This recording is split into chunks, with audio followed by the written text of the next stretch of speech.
Malheureusement, nous avons un petit problème technique. Nous allons sauter la vidéo pour aujourd'hui. Nous sommes désolés pour ce petit pépin. Alors, nous allons tout de suite aux annonces de cette semaine. Alors, demain matin, comme à l'accoutumée, nous avons notre émission Il est écrit. À quelle heure l'émission? 6 heures. Et le lundi, à quelle heure? 8h30. Et c'est une émission dont l'invité sera Dr Marianne Lemay. Et le titre de l'émission sera « Prévenir le cancer ». Nous avons quelques événements importants à venir. Premièrement, le samedi 17 et le dimanche 18, nous avons une assemblée de la Fédération du Québec. Alors, on vous prie de prier pour les délégués du centre qui auront à siéger lors de cette assemblée. Le 24 septembre à 19h, nous avons une très intéressante conférence qui sera présentée par notre ami Daniel Starenkij. Et cette conférence sera inspirée de son best-seller, le livre « Le mal du sucre ». Bien sûr, nous vous invitons tous et nous vous encourageons également à inviter des amis et de venir en grand nombre. Le samedi 1er octobre, nous avons une autre conférence. Celle-ci sera présentée par notre ami Michel Dupuis. Et c'est une conférence qui est organisée en fait dans le cadre des conférences du groupe Harmonie, Sciences et Foi. Le titre de la conférence sera « L'âge de la vie, des milliers ou des millions d'années ». Encore une fois, nous vous invitons à encourager vos amis à être présents et à venir également en grand nombre. C'est une conférence qui, je suis sûr, suscitera votre intérêt et pourra répondre à beaucoup de vos questions. Le samedi 8 octobre, il y aura une session d'action de grâce avec le groupe des Sentinelles de la prière. Alors, vous savez qu'il y a un groupe qui se rencontre à l'avant ici chaque sabbat après le culte. Eh bien, cette journée-là, nous allons nous rencontrer afin de rendre gloire à Dieu pour tout ce qu'il a fait pour nous durant les derniers mois. Alors, nous vous invitons encore une fois à être présents en grand nombre. Comme vous le savez, à chaque semaine, dès 9h30, il y a l'école du sabbat à l'étage. Et on vous rappelle également qu'il y a une classe pour les enfants qui débute autour de 11h, mais ce ne sera pas annoncé du haut de l'estrade ici. Alors, on vous prie d'être vigilants si vous avez des enfants afin de les diriger vers ces classes-là autour de 11h. Encore une fois, 12h30, nous avons le groupe des Sentinelles de la prière. Si vous avez envie d'ajouter à l'expérience d'adoration de ce matin également une expérience de prière, on vous prie de rester après le culte et peut-être 15 à 20 minutes après la fin du culte, le moment de prière commencera à l'avant. À la fin du culte, on vous prie de rester assis, de garder un moment de silence afin de laisser à ceux qui souhaitent rester dans la méditation et dans la réflexion après le message. Alors, on vous prie de rester en silence et suivre les directions des diacres qui vous dirigeront vers la sortie. Le message du culte sera présenté par le message d'aujourd'hui sera présenté par notre pasteur Rémi Ballet et l'animation sera faite par notre frère Sylvain Duval. Je vous prie de prendre un instant pour regarder votre téléphone cellulaire ou votre pagette afin de vous assurer qu'il est sur mode silencieux, afin de ne pas déranger durant le culte. Et à présent, je vais vous inviter à prendre un moment de silence intérieur, de prière secrète, afin de vous prédisposer à ce merveilleux moment d'adoration que nous allons vivre ensemble. Est-ce que vous êtes content d'être ici aujourd'hui? Amen. Alors, encore une fois, inclinons la tête, prenons un moment pour réfléchir et accueillir déjà le Seigneur qui sera certainement avec nous durant ces quelques minutes que nous passerons ensemble. Bon sabbat à tous.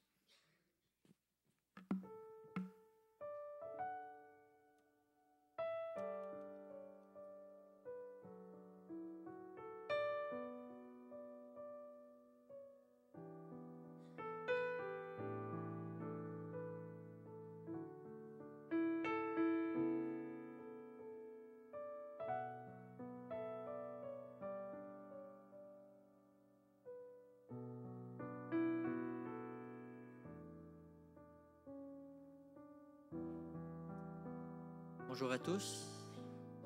Ce matin, j'aimerais vous présenter le thème, mais comme vous savez, nous sommes pour le mois d'octobre et novembre dans le livre d'Ésaïe. Donc, à ne pas nous surprendre que nous allons avoir des lectures sur Ésaïe ce matin. Nous allons réfléchir et méditer sur le texte d'Ésaïe 38. Et la thématique, c'est sur la maladie et la guérison de la part de Dieu. Comment Dieu peut nous guérir. Donc, non seulement la guérison physique, mais aussi émotionnelle, mentale et spirituelle. Donc, je vous invite à méditer Ésaïe 38 en vous préparant, en écoutant les paroles de chacun des chants. Et c'est finalement le cantique d'Ézéchias, lorsque Dieu lui a accordé des années de vie suite à sa guérison. Donc, je vous inviterai à vous mettre debout ce matin et chanter avec nous « Viens, ne tarde plus, adore ». C'est une invitation ce matin. Viens, viens, ne tarde pas.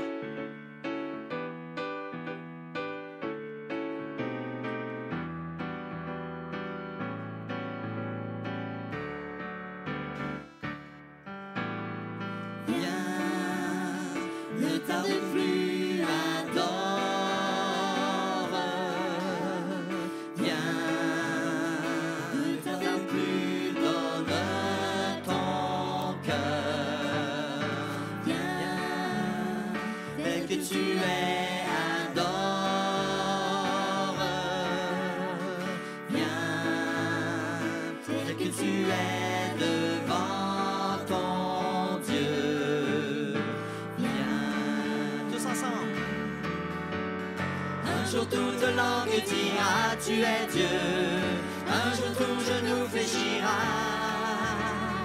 Mais le vrai trésor est pour ceux qui t'ont choisi dès aujourd'hui.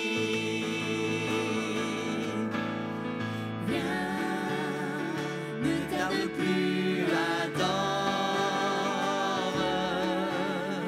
Viens, ne tarde plus, donne ton cœur. Viens, que tu es, adore. Viens, que tu es devant ton Dieu. Viens, tous ensemble. Un jour toute langue dira, tu es Dieu. Un jour tout genou fléchira.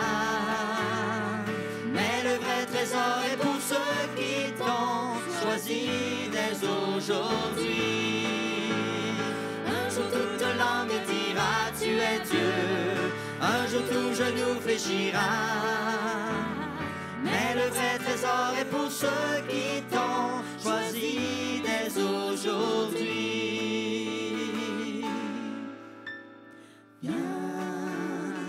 Ne tarde plus, adore. Viens, ne tarde plus, donne ton cœur. Viens.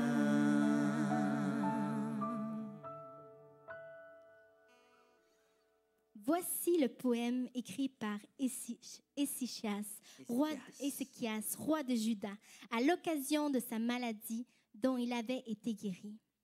Je me disais, dans ma pleine vigueur, il faut que je m'en aille, pour passer par les portes de la mort, privé du reste de mes ans. Je me disais, je ne verrai plus l'Éternel, l'Éternel sur la terre des vivants. Je ne verrai plus aucun homme parmi les habitants du monde. Ma vie m'est arrachée, emportée loin de moi, comme une tente de berger. La toile de ma vie a été enroulée comme celle d'un tisserand. La chaîne en est coupée. Entre le matin et le soir, tu m'auras achevé. Jusqu'au matin, je me suis contenue. Comme ferait le lion, il brisait tous mes os. Pendant le jour, avant la nuit, tu m'auras achevé.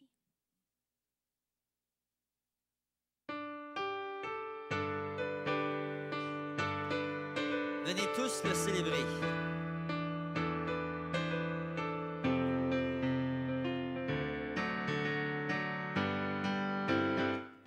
Venez le célébrer, son grand amour, venez le chanter. Le Fils de Dieu est venu donner la vie. Nous te fêtons, roi, car tu nous fais partager ta joie.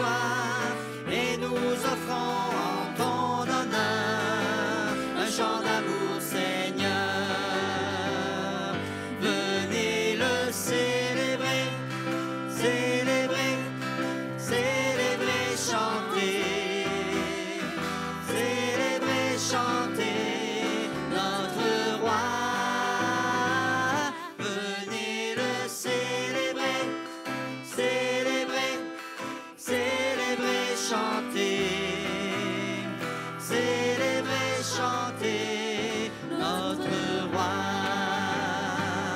Venez le célébrer, son grand amour, venez le chanter. Le Fils de Dieu est venu donner la vie. Nous te fêtons, roi, car tu nous fais partager ta joie. Et nous offrons en ton honneur un chant d'amour, Seigneur. Venez le célébrer, célébrer, célébrer, chanter, célébrer, chanter notre roi. Venez le célébrer, célébrer, célébrer, chanter, célébrer, chanter notre roi. Célébrer, chanter notre roi. Célébrer, chanter notre roi.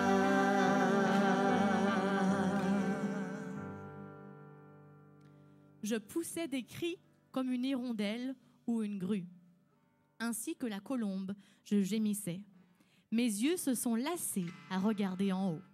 Éternel, je suis dans l'angoisse. Viens, secours-moi. Que puis-je dire? Il m'a parlé, et c'est lui qui agit. Je marcherai donc humblement tout le temps de ma vie à cause de mon affliction. Seigneur, c'est grâce à ta parole qu'on jouit de la vie. C'est grâce à elle que je respire encore. Tu me rétabliras, tu me feras revivre.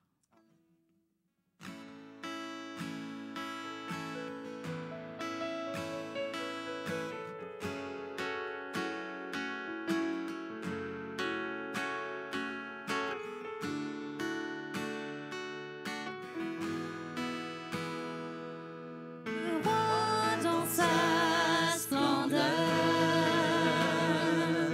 vêtu de majesté, la terre se réjouit, la terre se réjouit.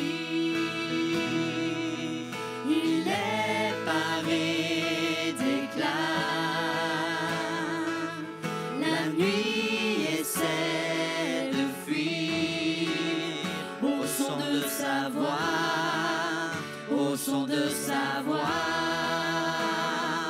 Oh Dieu, tu es grand, nous chantons, oh Dieu, tu es grand, et tous verront, oh Dieu, combien tu es grand.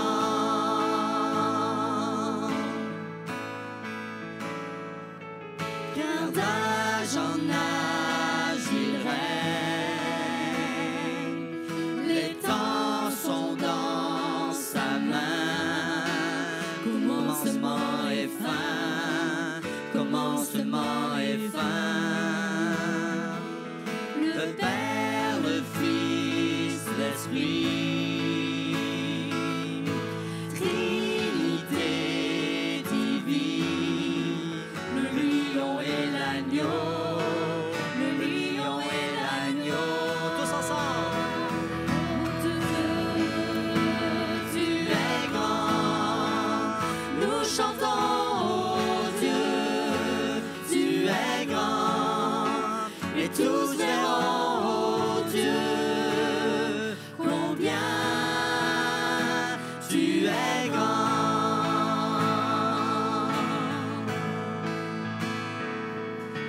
Le plus grand des noms, digne de louange, mon cœur s'écrie, oh Dieu, tu es grand.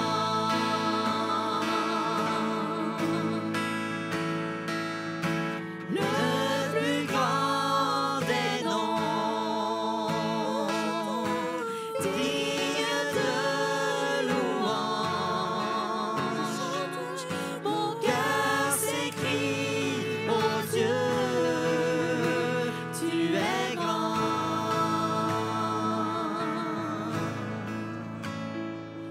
Dieu, tu es grand. Nous chantons, oh Dieu, tu es grand. Et tous verront, oh Dieu, combien tu es grand.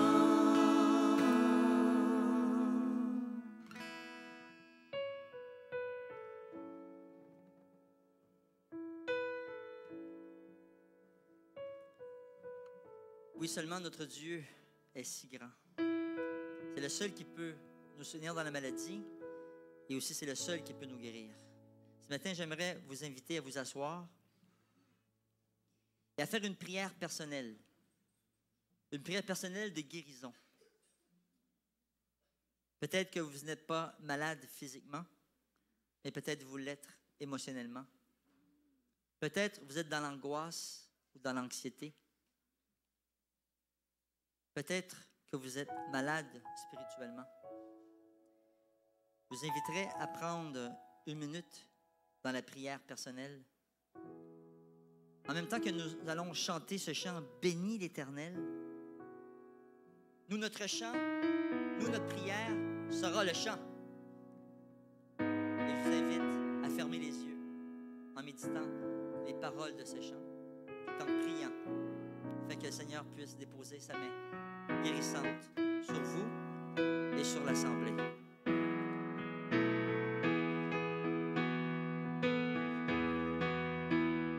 Quand vous avez terminé votre prière, vous pouvez chanter avec nous.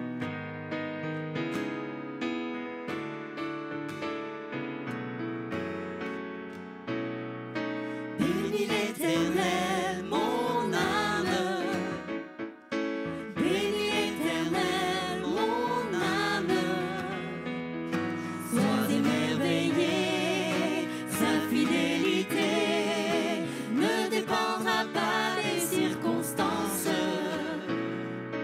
Bénis l'Éternel, mon âme. Bénis l'Éternel, mon âme. Écoute sa voix, il dit que ta voix déplacera toutes les montagnes. Bénis l'Éternel, ô mon âme, quand tout s'effondre, sombre, je sais que tu es là et que n'importe si les portes se ferment sur mes pas, je suis en marche sous l'arche de ton amour pour moi. Jésus, tu es roi et j'avance à ta suite. Bénis l'Éternel, mon âme. Bénis l'Éternel, mon âme. Sois émerveillé, sa fidélité ne dépendra pas des circonstances. Tous ensemble. Bénis l'Éternel, ô mon âme. Bénis l'Éternel, ô mon âme. Bénis l'Éternel, ô mon âme. Vous avez aimé ce chant? Il est bon, ce chant, Lydiane. On le refait. On refait les bénis l'Éternel, mon âme, bénis l'Éternel, mon âme. Hein? On refait ensemble. On se met debout. On se met debout parce que c'est la bénédiction qui tombe sur nous. Bénis l'Éternel, mon âme. Guéris-moi, Seigneur. Guéris-nous.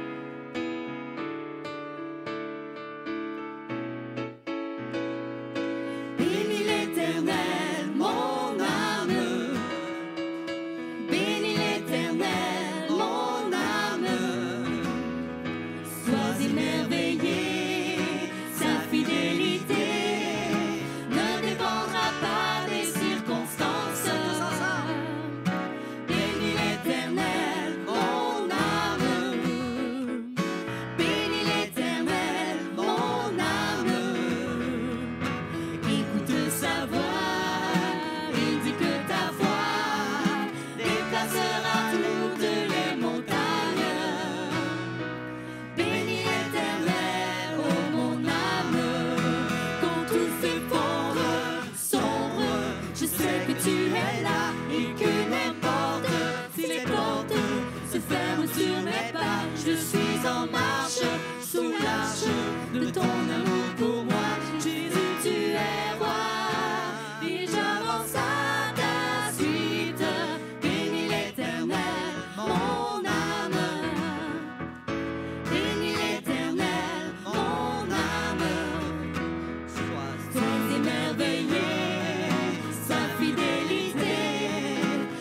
s'asseoir.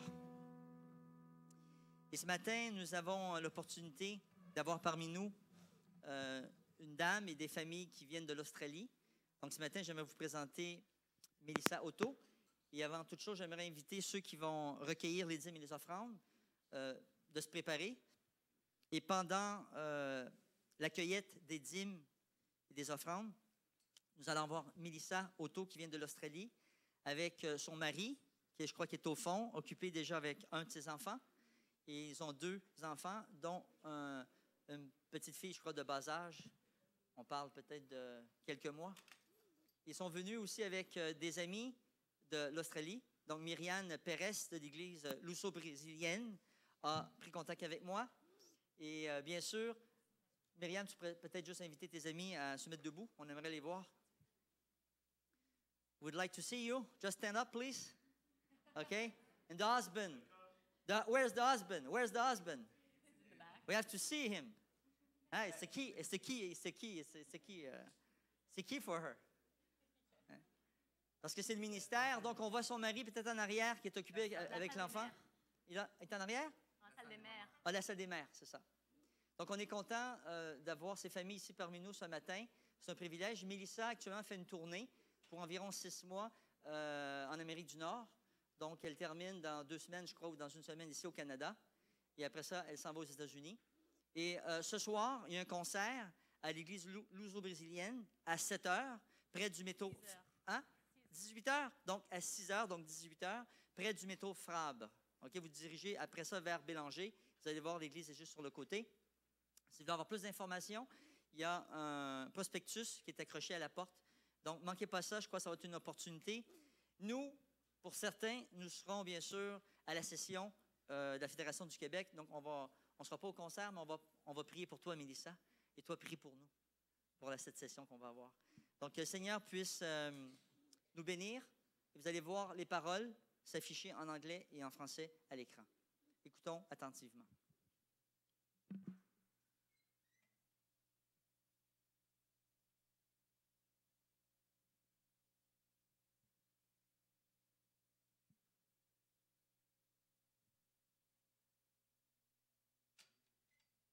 Yeah. Bonjour. Bonjour. Bonjour. It's very nice to be with you this morning. Je suis très heureuse d'être ici avec vous ce matin. We have been very much enjoying your beautiful country. On trouve que votre pays est vraiment très joli. So I'd like to share a song with you. Donc, j'aimerais partager un chant avec vous. I wrote this song when I was very tired from my own struggle with sin. J'ai composé ce chant alors que j'étais très fatiguée, alors que je luttais contre le péché.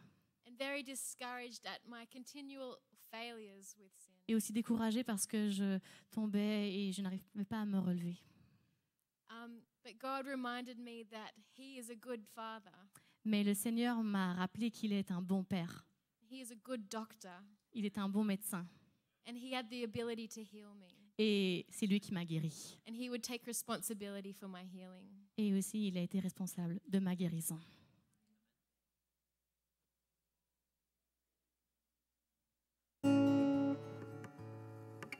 He spoke of freedom, and He spoke healing. He opened to me the blessings of His victory. He said, call on my name, I hear you. Call on my name, I care for you. Come to me, you're burdened and weary. I'll give you rest, oh, clean tight, dear heart, to your God. If you lose all of your might,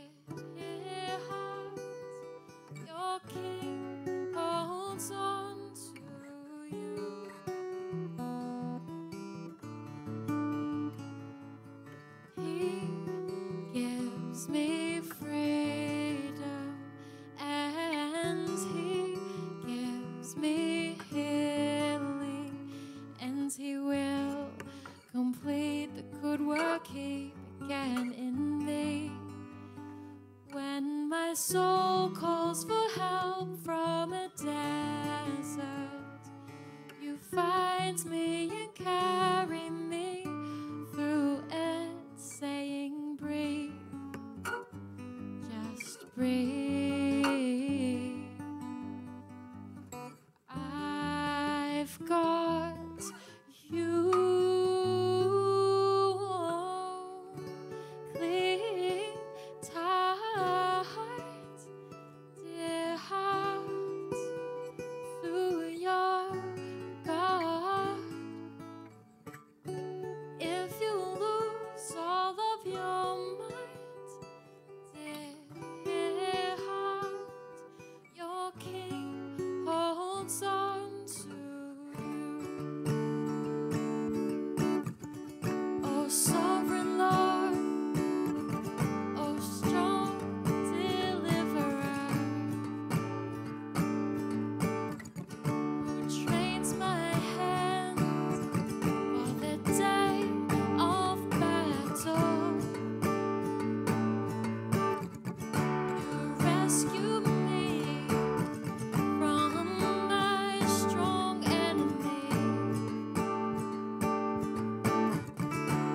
Take me by the right hand and say, do not fear, I will help you. Take courage and cling tight, dear heart, to your God.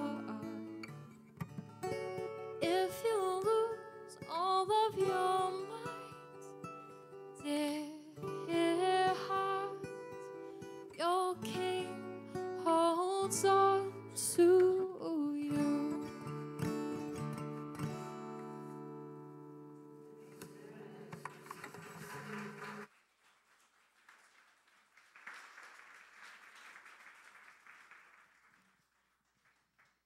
Merci Mélissa pour cette belle chanson, ces belles paroles qui nous rappellent aussi que c'est à toi qu'on peut s'accrocher en tout temps. J'aimerais demander maintenant à Lydiane pour la lecture. Ma profonde affliction s'est transformée en paix, car toi, dans ton amour, tu m'as arraché à la tombe et tu as rejeté toutes mes fautes derrière toi. Personne ne te loue dans le séjour des morts, et ce n'est pas la mort qui te célébrera. Ceux qui sont descendus dans la tombe ne comptent plus sur sa fidélité, sur ta fidélité. Ce sont les vivants seuls qui peuvent te louer comme moi aujourd'hui. Le Père enseignera au Fils combien tu es fidèle. L'Éternel était là pour venir me sauver. Nous ferons résonner nos instruments tous les jours de la vie dans le temple de l'Éternel. Amen.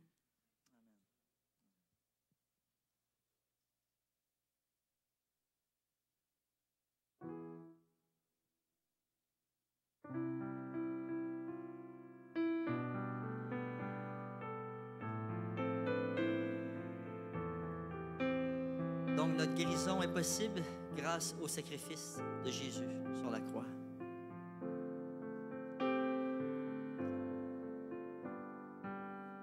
Quand j'ai vu tes mains guérir tant de malades, quand j'ai vu tes mains qui rompaient du pain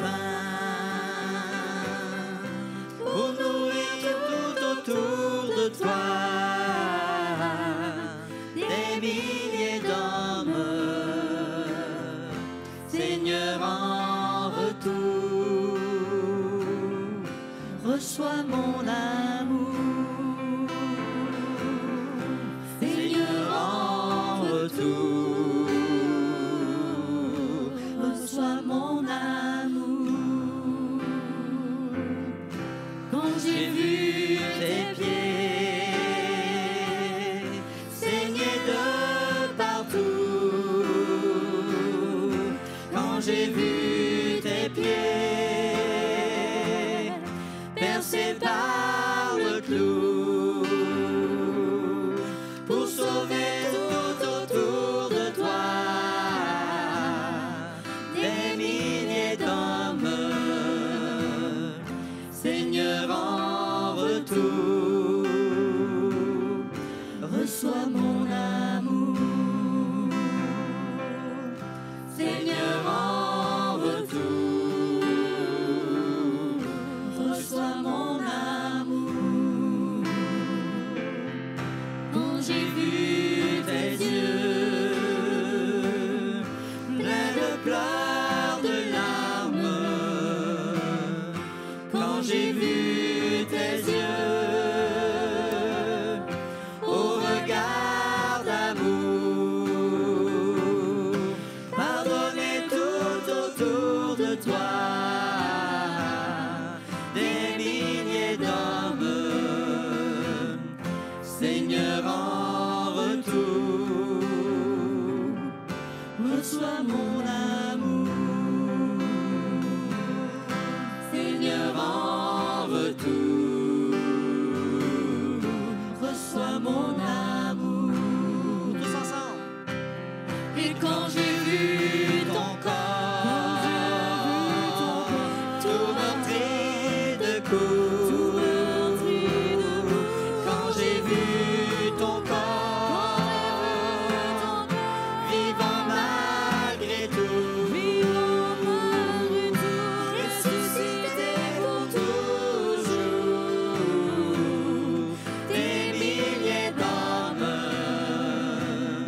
Seigneur, en retour, reçois mon amour. Seigneur, en retour, reçois mon amour. Seigneur, en retour, reçois mon amour.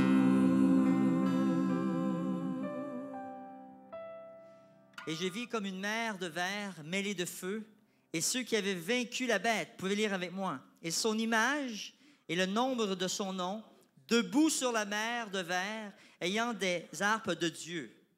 Et ils chantent le cantique de Moïse, le serviteur de Dieu, et le cantique de l'agneau, en disant, tes œuvres sont grandes et admirables, Seigneur Dieu Tout-Puissant, tes voies justes et véritables, Roi de nations.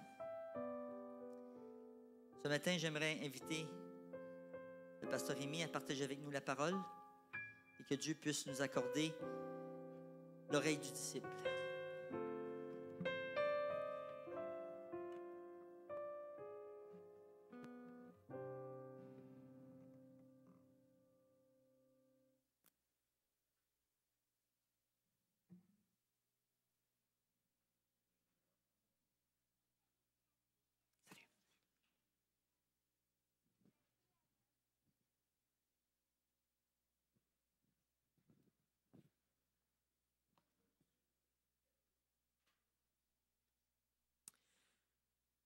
Bonjour à chacune et à chacun.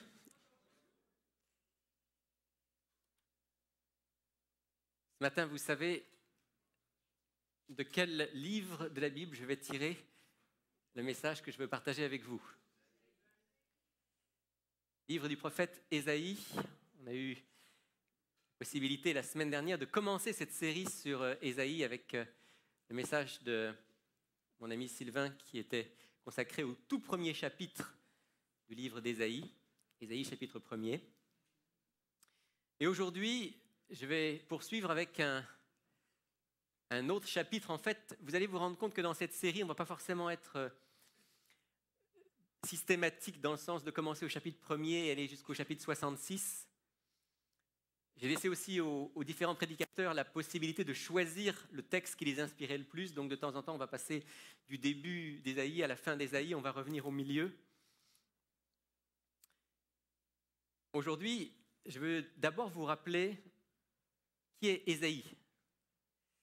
En fait, Ésaïe a exercé son ministère en Israël, plus précisément dans le royaume de Juda, on va le voir, environ, et les dates que je donne là sont approximatives, entre 740 et 685 avant Jésus-Christ. En fait, c'est un prophète qui a eu un ministère long, très long, qui s'est manifesté pendant le règne de plusieurs rois de Juda. On mentionne que le début de son ministère, c'est sous le règne du roi Osias. On trouve ça au chapitre 6 et aussi au chapitre 1er. Dans le livre d'Ésaïe lui-même, le dernier roi de la Syrie qui est mentionné est le roi Ézéchias.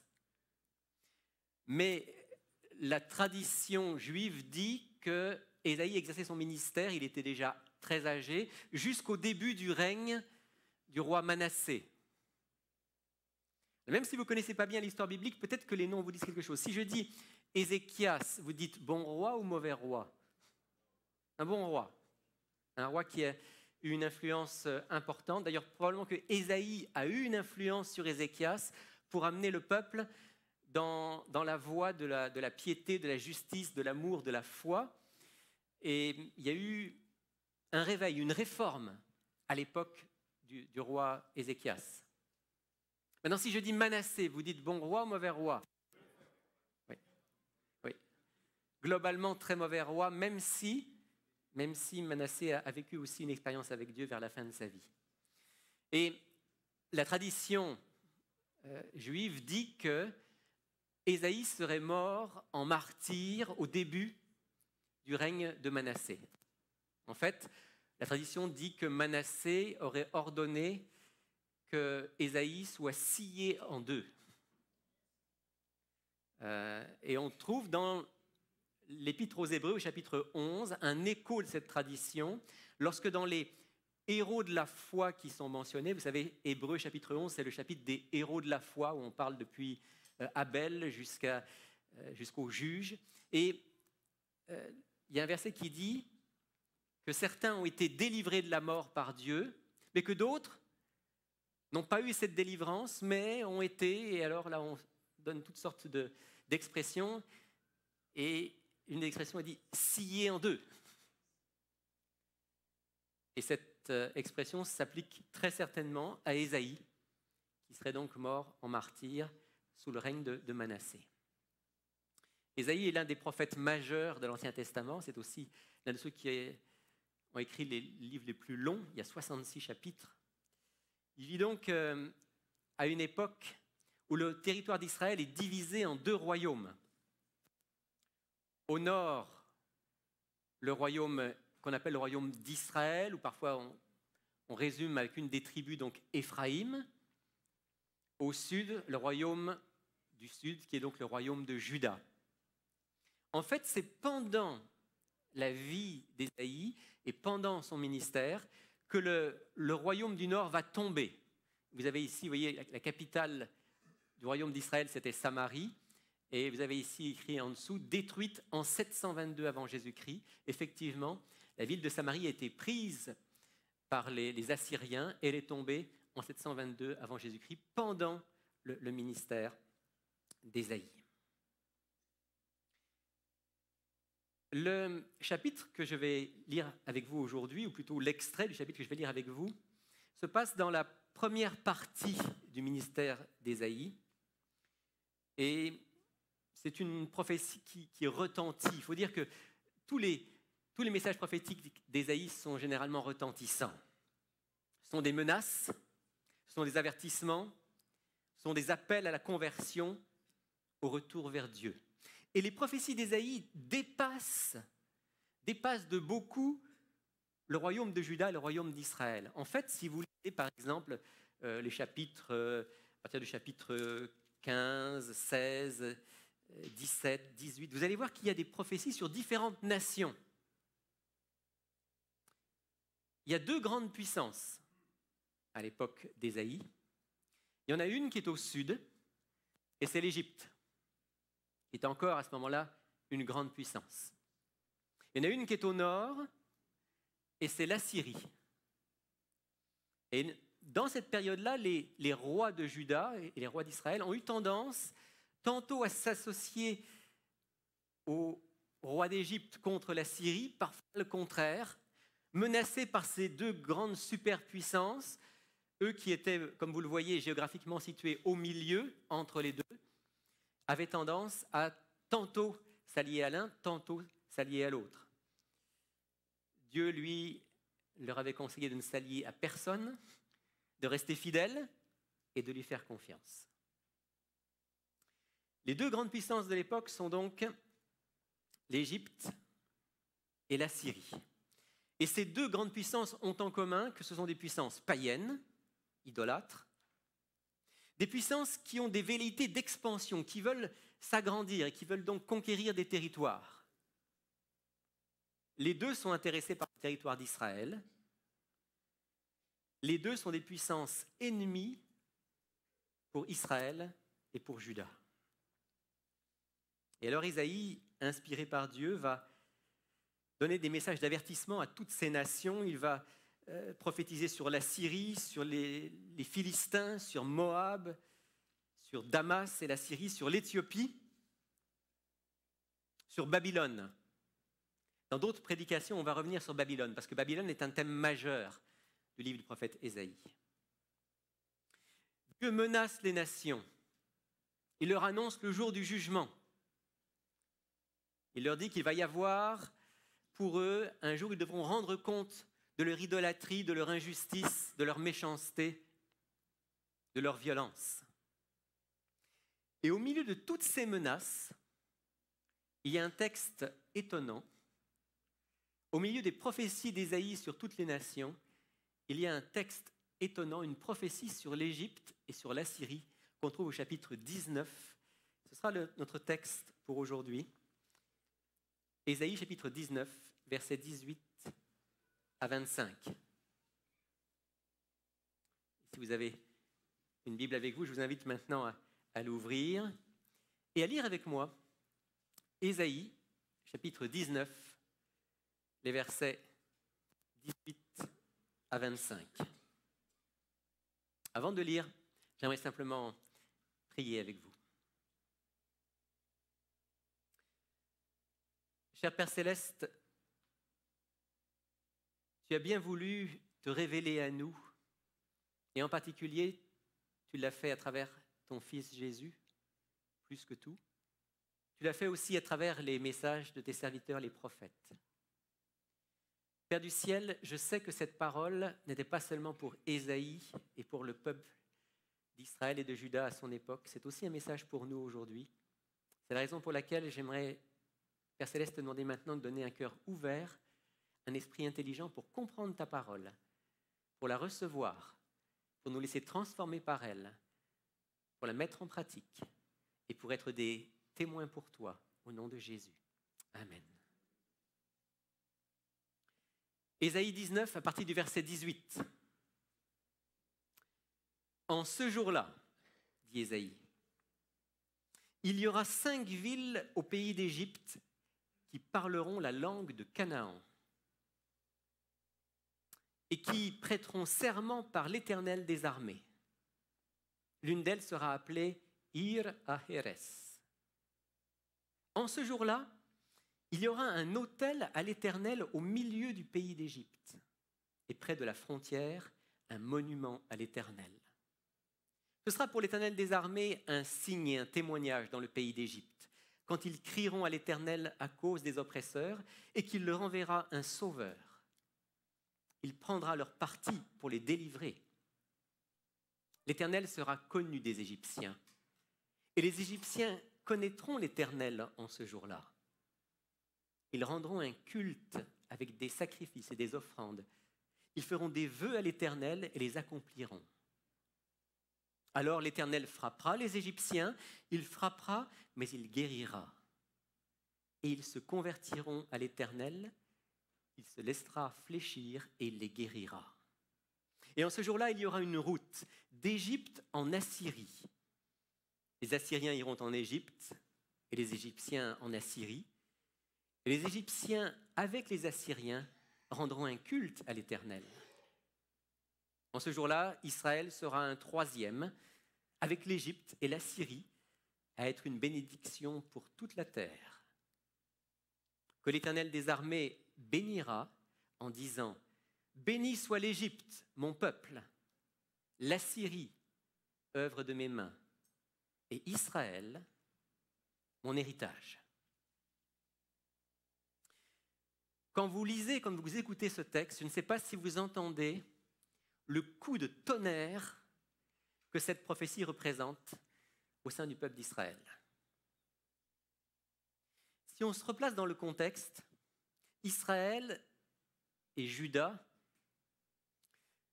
peuple de Dieu, peuple que Dieu a mis à part pour recevoir sa loi, ses messages prophétiques, peuple que Dieu a choisi. Vous vous souvenez, depuis Abraham, Dieu a dit à Abraham, de toi naîtra une grande nation, qui sera une bénédiction pour tous les peuples. Les prophètes ne cessent de rappeler, y compris Ésaïe, que Dieu aime son peuple, le peuple d'Israël, qui lui garde un reste fidèle malgré les nombreux péchés du peuple d'Israël. Le peuple d'Israël sait que Dieu l'a choisi pour être celui qui porte le salut, mis à part. Après l'épreuve et le châtiment, dit Dieu, il y aura une restauration. Même un jour, Jésus dira à la femme samaritaine, le salut vient des Juifs. Et il a fallu que Jésus soit courageux pour dire à des Samaritains, le salut vient des Juifs. Donc le peuple d'Israël a conscience qu'il a eu une mission particulière. La Bible ne remet pas ça en question. Ils ont reçu une mission particulière. Mais, dans ce chapitre 19 d'Ésaïe, si vous avez été attentif à ce qu'on vient de lire, Ésaïe, sous l'inspiration prophétique d'en haut, annonce un temps où, verset 19, il y aura un autel au milieu du pays d'Égypte. Verset 20, où Dieu enverra un sauveur à l'Égypte. Là, c'est comme l'histoire était renversée. Parce que, vous savez, l'Égypte, c'est le peuple, c'est la nation dans laquelle le peuple d'Israël a eu besoin d'un sauveur. Vous vous souvenez de ça? Dieu a envoyé un sauveur. C'était Moïse, avec bien sûr la puissance de Dieu pour sortir le peuple d'Israël. Mais là, d'un seul coup, Dieu dit qu'il va envoyer un sauveur à l'Égypte. Et toujours au verset 20, il dit que l'Éternel sera connu des Égyptiens. Verset 21, les Égyptiens rendront un culte à Dieu. Ils auront des prêtres consacrés à Dieu. Verset 21 toujours, Dieu châtiera l'Égypte. Ça les Israélites aimaient entendre ça. Dieu châtiera l'Égypte. Mais Dieu guérira. Verset 22, les Égyptiens se convertiront. Autrement dit, toutes les promesses que Dieu a faites pour Israël, il les fait pour qui? Pour l'Égypte. Et comme si ce n'était pas assez, au verset 23 à 25, Ésaïe annonce que les mêmes promesses sont faites à qui? À la Syrie et aux Assyriens. Alors, pour qu'on comprenne pourquoi c'est un coup de tonnerre, je parlais d'un coup de tonnerre, cette prophétie d'Ésaïe, il faut se remettre dans le contexte de l'époque d'Ésaïe. Qu'est-ce que l'Égypte pour Israël? Historiquement, c'est le pays des oppresseurs. Ce sont les esclavagistes, les Égyptiens. Pendant des dizaines et des dizaines et des dizaines d'années, ils ont maintenu dans l'esclavage le peuple d'Israël.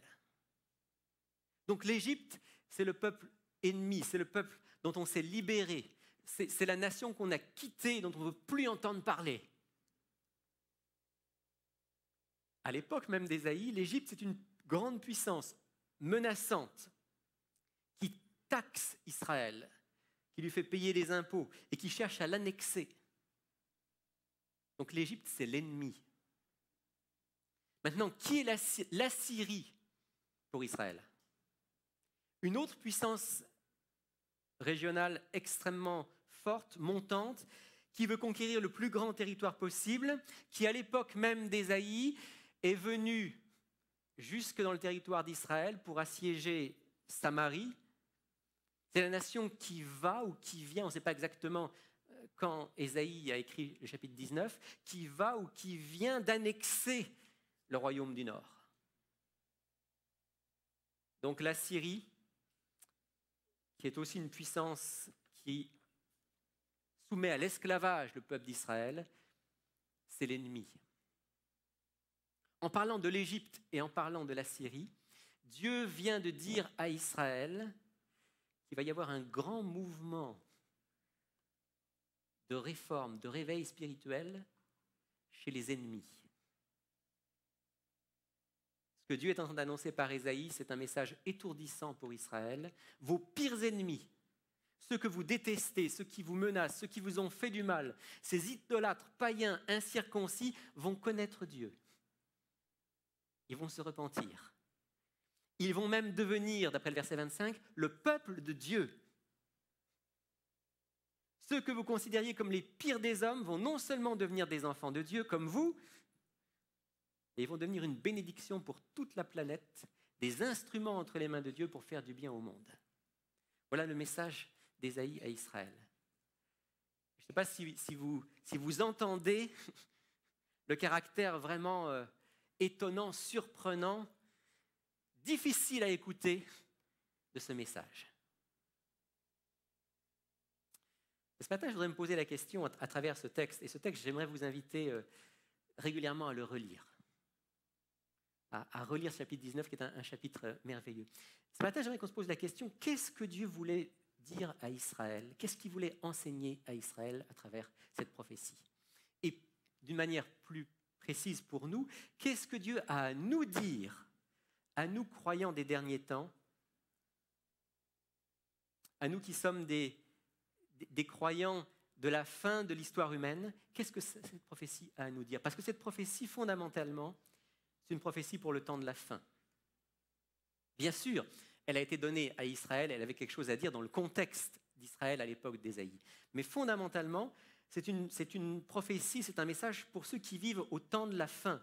Historiquement, cette prophétie ne s'est jamais accomplie jusqu'à aujourd'hui. Il y a eu des croyants en Égypte, des croyants du vrai Dieu. Il y a eu par exemple des colonies juives qui sont allées en Égypte. On sait qu'il y avait par exemple une grande colonie juive à Alexandrie, une des grandes villes en Égypte à l'époque. Et il y a eu ce qu'on appelle des prosélytes. Vous savez, les prosélytes, c'était des gens qui n'étaient pas juifs, mais qui recevaient par la foi le Dieu de la Bible, le Dieu créateur. Il y en a eu en Égypte, mais c'était une poignée. Il y en a eu en Assyrie, suite à la déportation des Juifs en Assyrie. Il y en a eu aussi, mais c'était aussi une poignée. Donc cette prophétie sur l'Égypte et la Syrie ne s'est pas réalisée pleinement, ni à l'époque d'Ésaïe, ni dans les années, ni même dans les siècles qui ont suivi. En fait, derrière l'Égypte et la Syrie qui sont mentionnés ici au chapitre 19, se cache un enseignement de Dieu pour les temps de la fin, pour nous aujourd'hui. Qu'est-ce que Dieu veut dire à son peuple? Au peuple d'Israël à l'époque d'Ésaïe et à nous aujourd'hui. Si vous doutez que ce texte-là parle vraiment des temps de la fin, je veux juste vous rendre attentif au début du verset 18. Ésaïe chapitre 19, verset 18, ça commence par « En ce jour-là, il y aura 5 villes au pays d'Égypte. » Et cette expression « en ce jour-là » qu'on trouve aussi au verset 19, c'est une expression qui très, très souvent dans la Bible et dans les messages prophétiques, est une expression qui pointe vers le temps où va être instauré le royaume de Dieu. En ce jour-là, en ce temps-là, Dieu va faire quelque chose d'inouï. Ça pointe vers la fin des temps. J'ai intitulé mon message ce matin « Les élus les plus improbables ». Parce que si vous aviez demandé à un juif à l'époque d'Ésaïe, où sont les élus de Dieu, ceux qu'il va pouvoir prendre avec lui dans son royaume éternel, il vous aurait dit, ils sont là. Ils sont là, en terre d'Israël. Et bien sûr qu'il y avait des élus de Dieu en terre d'Israël. Très peu vous auraient dit, ils sont en Égypte, ils sont en Assyrie. Dieu dit, mon peuple est en Égypte, il est en Assyrie. La première chose que Dieu veut dire à son peuple et qu'il veut nous dire aujourd'hui, c'est que Dieu aime tous les peuples et qu'il désire le salut de tous. Et on dit parfois que dans l'Ancien Testament, il n'y en a que pour Israël. Et puis Israël, c'est le seul peuple qui est chéri de Dieu. Oui, Israël, on l'a dit tout à l'heure, a eu un rôle particulier. Mais il y a quantité de textes, et celui-là est l'un des plus beaux, qui montrent clairement que dès le départ, Dieu a en vue non pas le salut d'Israël, le salut de tous les peuples, de toutes les nations, de tous les hommes. Israël est un instrument entre les mains de Dieu pour le salut de toutes les nations. Dieu aime tous les peuples, il désire le salut de tous. Dans 1 Timothée 2, versets 3 et 4, l'apôtre Paul nous le dit d'une manière claire, et je veux lire ce texte avec vous. Première lettre de Paul à Timothée, au chapitre 2, versets 3 et 4. L'apôtre Paul a invité les chrétiens à prier pour tous les hommes, et il dit ceci. « Cela est bon et agréable devant Dieu, notre Sauveur, qui veut que tous les hommes soient sauvés et parviennent à la connaissance de la vérité. » Cela est bon et agréable. Priez pour tous les hommes parce que cela est bon et agréable devant Dieu, notre Sauveur. J'aime cette expression. Dieu, notre Sauveur, qui veut que tous les hommes soient sauvés et parviennent à la connaissance de la vérité. Et en particulier, Dieu dit à Israël, non seulement qu'il aime tous les peuples, qu'il désire le salut de tous, mais il dit en particulier qu'il aime les ennemis d'Israël. Je crois que ça, c'était l'un des grands messages du chapitre 19 d'Ésaïe à Israël. Dieu châtiera vos ennemis s'ils ne se repentent pas de leurs péchés et s'ils font le mal. Mais Dieu les aime et Dieu veut les sauver et Dieu va les sauver. Et ça résonne très fort parce que c'est déjà un message pratiquement du Nouveau Testament, du Christ. Ça voudrait dire quoi aujourd'hui ? Israël devait changer son regard sur les peuples environnants. Il devait changer son regard sur l'Égypte et sur la Syrie. Israël devait voir ces peuples comme des hommes et des femmes que Dieu voulait sauver et gagner. Nous devons aujourd'hui changer notre regard, notre attitude envers ceux qu'on pourrait considérer comme nos ennemis.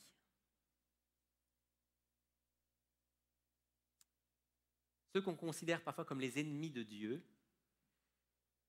ceux qui sont opposés à Dieu et qu'on a facilement tendance à classer dans la catégorie des perdus pour toujours.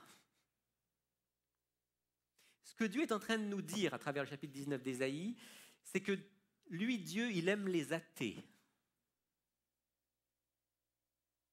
Il aime les agnostiques.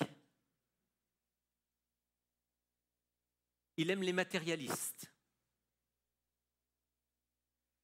Il aime les débauchés. Il aime les homosexuels, les drogués, les prostituées. Il aime les bouddhistes, les hindouistes, les islamistes. Tous ces gens qu'on aurait tendance, peut-être un peu facilement, à classer dans la catégorie des ennemis de Dieu, des méchants, de ceux pour lesquels il n'y a pas d'espoir. Souvenez-vous, c'est exactement comme ça qu'Israël considérait l'Égypte et la Syrie. Et Dieu nous dit, attention, ne vous trompez pas. Je les aime, les athées. Je les aime, les islamistes. Je les aime, les débauchés de cette terre. Je veux les sauver. Il y a quelques jours, j'ai entendu un chrétien, on avait une discussion, et puis dans la discussion, il y avait des gens qui s'opposaient un petit peu à nous au niveau de l'émission Il est écrit, qui essayaient de nous mettre des bâtons dans les roues. Et puis, cet ami dit « Ah, cette bande d'athées !»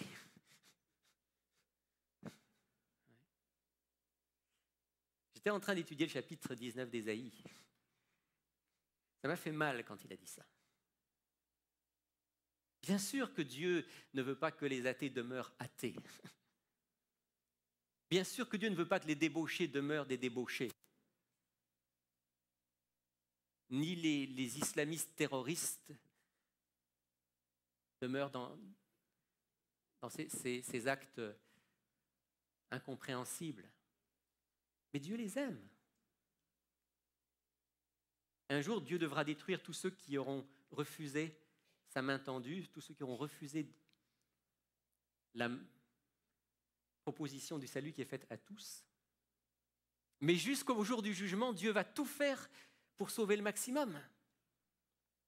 Alors si je suis pétri de l'état d'esprit d'Ésaïe 19, je ne pourrai plus regarder mes ennemis comme des ennemis. Je ne pourrai plus regarder ceux qui vivent en opposition avec Dieu ou avec sa loi comme des êtres détestables que je veux avoir le plus loin possible de moi. Je vais devoir les regarder comme Dieu les regarde, c'est-à-dire comme des personnes qu'il aime et qu'il veut sauver. Et Jésus nous le rappelle avec force lorsqu'il dit « Mais moi je vous dis, aimez vos ennemis, bénissez ceux qui vous maudissent, faites du bien à ceux qui vous haïssent et priez pour ceux qui vous maltraitent et qui vous persécutent. » C'est probablement l'une des paroles les plus difficiles de tout l'Évangile. Vous êtes d'accord avec moi ? Mais c'est le signe que nous sommes des enfants de Dieu. Parce que Jésus va continuer en disant « Alors vous serez fils de votre Père qui est dans les cieux. Soyez donc parfaits comme votre Père céleste est parfait. » Le message extraordinaire d'Ésaïe 19, c'est de nous dire que nous sommes appelés à changer de regard par rapport à tous ceux qui nous semblent nos ennemis, ou même pas nos ennemis personnels, mais les ennemis de Dieu. De voir en eux des hommes et des femmes qui peuvent faire partie de son peuple. Il y a trop de chrétiens, de soi-disant chrétiens, qui ont un discours parfois hautain, agressif, quelquefois même méprisant envers les ennemis de Dieu. J'aime cette citation du livre Événements des derniers jours qui dit « Toute âme sauvée le sera par l'amour, dont la source est en Dieu. » Le plus puissant argument en faveur de l'Évangile, c'est un chrétien aimant et aimable. Ça, je devrais mettre ça en lettres d'or chez moi. Chaque fois que ma nature humaine m'amène à ne plus être aimant et aimable. Le plus puissant argument en faveur de l'Évangile, c'est quoi ? Un chrétien aimant et aimable.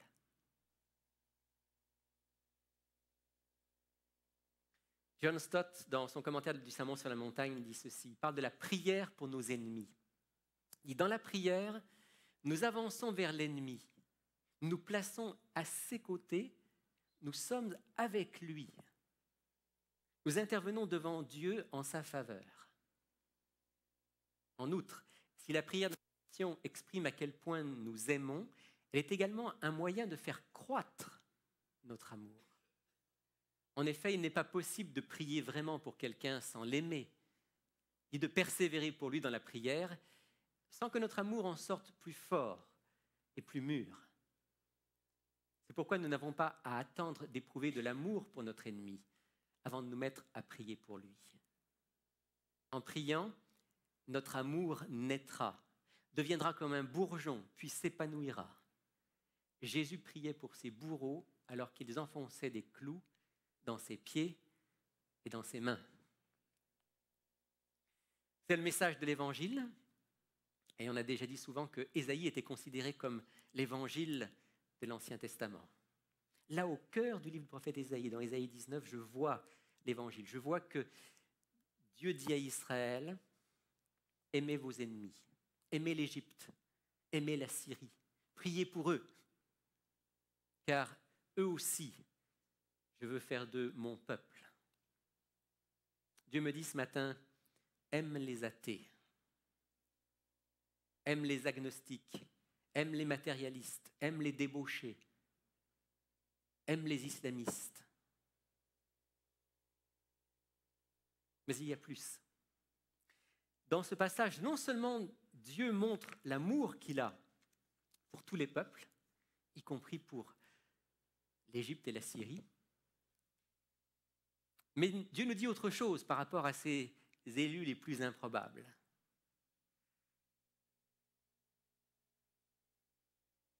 Il nous dit qu'une grande partie de son peuple se trouve parmi ceux qui semblent aujourd'hui faire partie des opposants.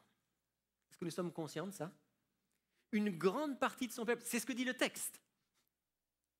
Une grande partie du peuple de Dieu n'est pas en Israël. Une grande partie du peuple de Dieu est en Égypte. Une grande partie du peuple de Dieu est en Assyrie. Pour un juif du 8e siècle, on peut vraiment dire que les Égyptiens et les Assyriens, c'était les élus les plus improbables. Pourtant, Dieu annonce ici que beaucoup vont se convertir et vont devenir des témoins de l'Éternel. Alors, si on comprend que ce texte n'est pas seulement pour l'époque d'Ésaïe, mais qu'elle est surtout pour le temps de la fin, ça veut dire quoi, concrètement? Ça veut dire qu'une grande partie de ceux qui vont faire partie du royaume de Dieu et qui, dans les derniers temps, vont prendre position pour Dieu, sont où? Sont ailleurs. Nous allons être surpris, dit Dieu. Nous allons être surpris parce que des gens qu'on n'attendait pas du tout vont devenir des enfants de Dieu et des héros de l'Évangile. Saul de Tarse était l'apôtre le plus improbable du 1er siècle. C'était quasiment un terroriste, cet homme-là. Hein? Quasiment. Qu'est-ce qu'il faisait, Saul de Tarse? Il martyrisait les chrétiens, il les cherchait pour les mettre en prison, les torturer, les faire mourir, au nom de Dieu. Ça rappelle quelque chose? Hein? Au nom de Dieu, je dois t'éliminer pour la gloire de Dieu. Ça, c'était Saul de Tarse, l'élu le plus improbable du 1er siècle, qui est devenu le plus grand missionnaire du 1er siècle.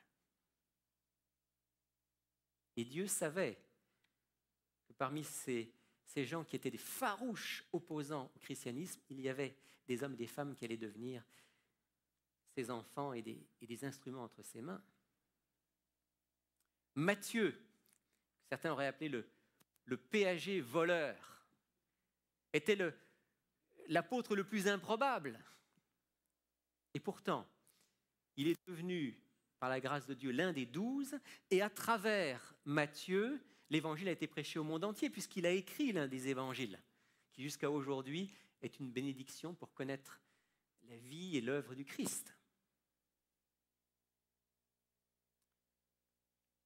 Dans les temps de la fin, sous l'influence du Saint-Esprit, à travers le témoignage de ses enfants, Dieu va susciter en grand nombre des Sauls de Tarse, des Matthieu, qui vont être transformés par l'Évangile, qui vont devenir des témoins puissants pour Dieu et pour sa parole. Et beaucoup des témoins de la dernière heure se trouvent parmi les athées actuels, parmi les agnostiques, parmi les musulmans, parmi les bouddhistes, parmi les hindouistes, parmi les sécularisés, parmi les matérialistes, parmi les croyants des églises qu'on pourrait avoir tendance à appeler apostates, parce qu'ils se sont éloignés largement de l'Évangile. Parmi tous ces groupes qu'on pourrait considérer comme des groupes qui sont loin de Dieu, et Ésaïe nous dit de la part du Seigneur, « J'ai mon peuple, nombreux, vous allez être surpris, soyez attentifs. » La puissance de Dieu est une puissance extraordinaire qui peut transformer la vie d'hommes et de femmes par sa puissance d'attraction, par sa puissance de transformation. Il est même probable que parmi ces gens qui vont se donner au Seigneur et se convertir, il y en a beaucoup qui ne rejoindront jamais formellement l'Église chrétienne, qui ne deviendront jamais des membres de l'Église adventiste, mais qui seront, malgré tout, des chrétiens authentiques et des témoins puissants. Je partage avec vous une ou deux citations que j'aime beaucoup du livre « Événements des derniers jours ». Voilà ce qui est dit ici. « Les rangs rompus seront remplis par ceux que le Christ a représentés comme venant à la 11e heure. L'Esprit de Dieu travaille en beaucoup d'âmes. Nombreux seront les élus qui seront acceptés et qui entendront la vérité pour la première fois en ces derniers jours. L'un après l'autre, et là soyez très attentifs, l'un après l'autre, les bataillons de l'armée du Seigneur se joindront aux ennemis, tandis que l'une après l'autre, les tribus de l'ennemi se joindront au peuple de Dieu qui garde ses commandements et à la foi de Jésus. Je ne sais pas si vous saisissez ce qui est dit ici. La première partie de la phrase, l'un après l'autre, les bataillons de l'armée du Seigneur se joindront aux ennemis, ça veut dire quoi? Ça veut dire que beaucoup de ceux qui, à l'heure actuelle, se disent chrétiens, beaucoup de ceux qui font partie de l'Église, au moment où sur cette terre, ça va brasser, si vous me permettez l'expression, au moment où ça va devenir difficile, au moment où il faudra prendre position pour le Christ et pour la vérité de manière ferme, beaucoup à ce moment-là, parce que leur expérience chrétienne aurait été très superficielle, beaucoup vont quitter les rangs. Ça, c'est un avertissement solennel pour nous. Quelle est la réalité de notre relation avec Jésus-Christ? Quelle est l'authenticité de notre relation avec le Christ? Est-ce que notre foi est une foi que l'on entretient chaque jour solidement par sa parole, par la prière, en mettant en pratique ce que Dieu nous demande? Est-ce que le Saint-Esprit vit en nous? Ce sera de la plus haute importance, parce que seuls ceux et celles qui vivront par le Saint-Esprit tiendront bon à ce moment-là. Ça, c'est l'avertissement. La promesse, elle est après. C'est vrai que les bataillons de l'armée du Seigneur se joindront aux ennemis, malheureusement. Mais, l'une après l'autre, les tribus de l'ennemi se joindront au peuple de Dieu qui garde ses commandements et à la foi en Jésus. Les tribus de l'ennemi, qui c'est ça, les tribus de l'ennemi? Les Égyptiens, les Assyriens, les païens, ceux dont on n'attend rien. Nombreux, comme l'annonce Ésaïe, nombreux sont ceux qui à ce moment-là vont se joindre au peuple de Dieu. Il y a de nombreuses âmes qui sortiront des rangs du monde et des églises apostates, et dont le zèle dépassera de loin celui des croyants qui se seront tenus auparavant dans les rangs des prédicateurs de la vérité. J'aime ça. Ils sortiront des rangs du monde, ils sortiront des églises apostates, et leur zèle dépassera de loin celui des croyants actuels. C'est déjà ce que Ésaïe, de la part de Dieu, était en train de dire à Israël. Ce qu'il disait que l'Égypte et la Syrie seront son peuple. Mais il y a comme un petit clin d'œil de Dieu dans ce chapitre qu'on a lu, parce que le texte dit « En ce jour-là, Israël sera un troisième. » Ils n'ont pas aimé ça, les Israélites, quand ils ont entendu ça. En ce jour-là, Israël sera un troisième avec l'Égypte et la Syrie. Ça veut dire quoi? Ça veut dire l'Égypte et la Syrie vont être comme les peuples phares pour faire connaître la vérité, pour faire connaître le vrai Dieu. Et il y aura aussi Israël, ce sera le troisième. C'est exactement ce qui est dit là, par Ellen White dans le livre Événements derniers. Le zèle de ceux qui vont arriver sera plus grand que le zèle de ceux qui seront déjà des croyants et qui auront accepté la vérité de l'Évangile depuis longtemps. C'est une promesse extraordinaire. Ces conversions à la vérité se produiront avec une telle rapidité que l'Église en demeurera surprise et que le nom de Dieu seul sera glorifié. Toute âme vraiment sincère viendra à la lumière de la vérité. Oui, Dieu a a fait une promesse. Il a promis que l'Égypte et la Syrie verraient de nombreuses conversions en leur sein. Et ce matin, Dieu me dit, il nous dit, aimez l'Égypte, aimez la Syrie. Priez pour l'Égypte, priez pour la Syrie, car mon peuple est là aussi. Et vous serez surpris, vous allez voir des hommes et des femmes sortir de l'Égypte et sortir de la Syrie avec un zèle, avec une foi, avec un amour, avec un esprit de service qui vous fera honte. Mais je vais les utiliser pour la propagation de l'Évangile et peut-être pour vous réveiller, vous aussi, mon peuple, qui parfois avait tendance à dormir. Que Dieu puisse, à travers le message d'Ésaïe ce matin, nous inviter à regarder les autres comme lui les regarde, à les aimer comme il les aime et à voir le peuple de Dieu là où jusqu'à présent nous ne l'avons peut-être jamais vu. Amen.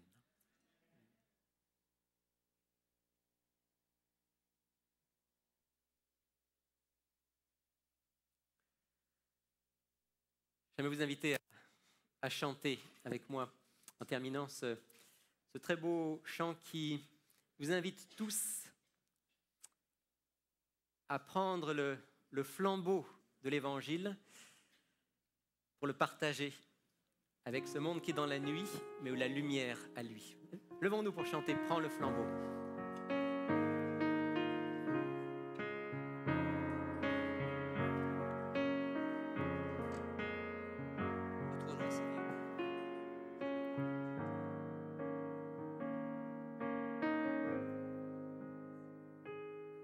Le monde est dans la nuit, mais la lumière à lui. Espoir pour les gens perdus, entendront-ils parler du salut?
prends le flambeau, annonce l'évangile à tous les malheureux, annonce l'évangile de Jésus-Christ.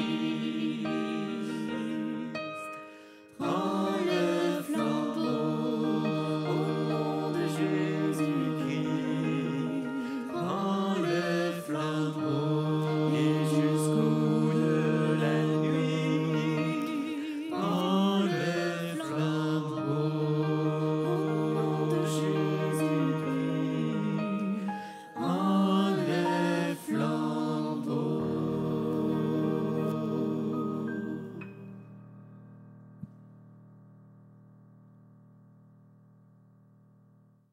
Notre Père du ciel, ce matin, à travers le message de ton prophète Ésaïe, tu viens nous interpeller, nous inviter à regarder ceux qui nous entourent comme toi tu les regardes, avec ce regard d'amour, ce regard qui veut gagner, sauver, aider, présenter Jésus. Je veux te demander pardon, Seigneur, pour toutes les fois où il nous arrive de regarder les autres comme des ennemis. On ne le dit pas comme ça généralement, Seigneur, parce qu'on est des chrétiens. Mais tu sais que dans le secret de notre cœur, parfois, il y a des gens qu'on n'aime pas beaucoup. Il y a des gens qu'on a déjà classés.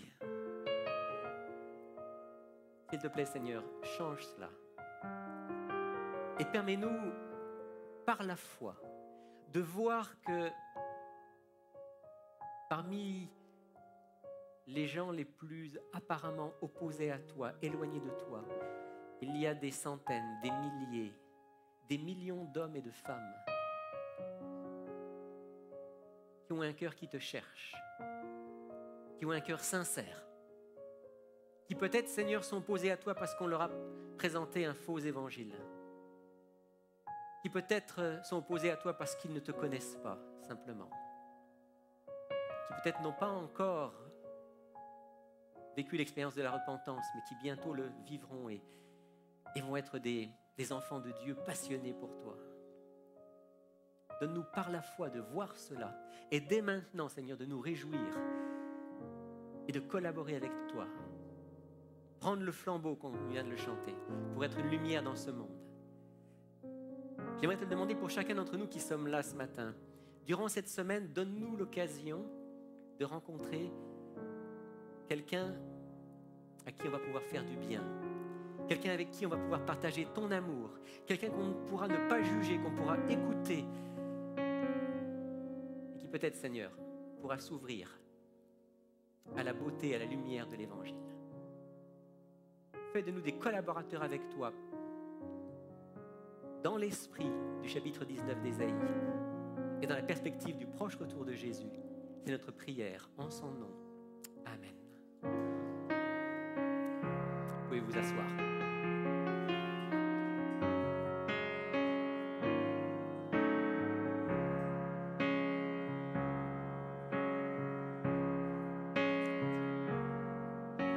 Le monde est dans la nuit, mais la lumière à lui.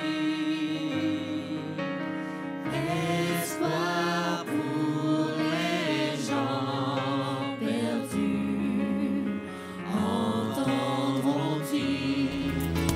Si vous êtes dans la région de Montréal, ne manquez pas de nous visiter au centre Il est écrit, situé au 4505 boulevard Rosemont. Chaque samedi à 10h30, un message biblique y est présenté et une large place est faite à la musique, la prière en toute simplicité. Pour connaître nos autres lieux de rencontre dans la province du Québec, visitez ilétécrit.tv ou appelez-nous au 1-866 729 35 15. Si vous êtes dans la région de Montréal, ne manquez pas de nous visiter au centre Il est écrit, situé au 4505 boulevard Rosemont. Chaque samedi à 10h30, un message biblique y est présenté et une large place est faite à la musique, la prière en toute simplicité. Pour connaître nos autres lieux de rencontre dans la province du Québec, visitez ilestécrit.tv ou appelez-nous au 1-866 729 35 15. Si vous êtes dans la région de Montréal, ne manquez pas de nous visiter au centre Il est écrit, situé au 4505 boulevard Rosemont. Chaque samedi à 10h30, un message biblique y est présenté et une large place est faite à la musique, la prière en toute simplicité. Pour connaître nos autres lieux de rencontre